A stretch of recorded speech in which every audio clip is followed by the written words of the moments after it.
It's been 6 months since General Hospital replaced head writers Chris Van Etten and Dan O'Connor with Elizabeth Court and Patrick Mulcahy, the latter of whom exited stage left in May.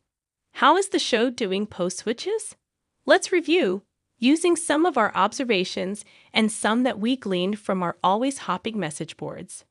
Brooke Lynn and Chase's wedding was a total hit that brought together almost the entire canvas and made Port Charles feel like a real community. And we'll always be grateful that the show plays Sasha and Cody as actual have-nots. Their talk about how he could probably never give a woman such a big, fancy wedding came off wonderfully real. Are you listening, young and restless? It was smart of the new scribes to chemistry test Carly with Brennan and John.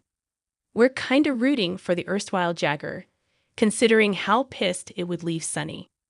Using Tracy a lot more is a supremely good move, and her friendship with Stella belongs squarely in the wins column.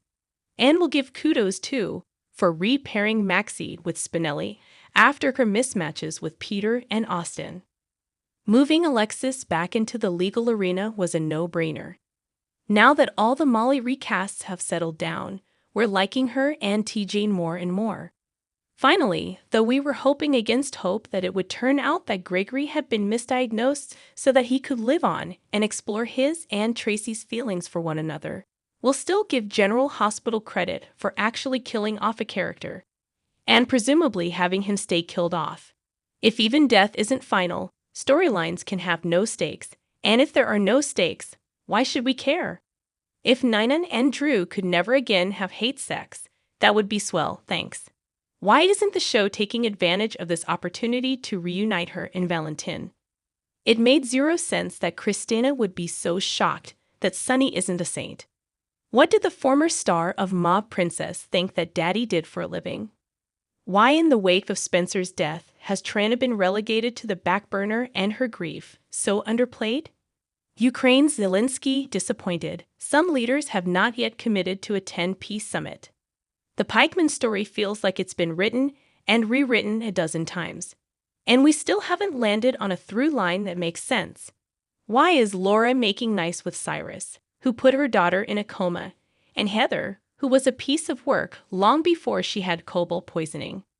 It doesn't track that Ava, who helped get Morgan killed by messing with his meds, would repeat history by keeping Sunny in the dark about his tampered with bipolar arcs. It also doesn't make a whole lot of sense that Ava would undermine Nina with Sunny since A, that's her gal pal, and B, she doesn't seem all that interested in hooking up with Avery's dad. It ruins a great friendship and makes enemies of Ava and Nina. And for what? They'd already had that friction going with Carly. Oh, and before we move on, is anybody ever going to solve Austin's murder? We like that the show is playing the impact of Jason's latest death and resurrection on his kids. But what exactly is Jason's storyline?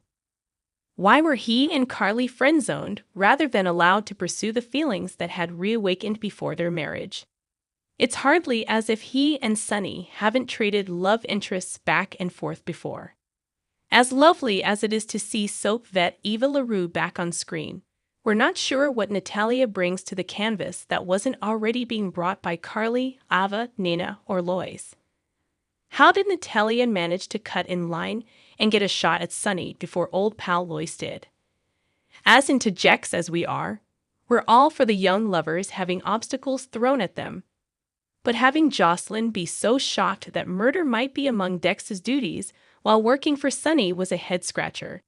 The godfather was her stepfather for most of her life, and she's no dummy.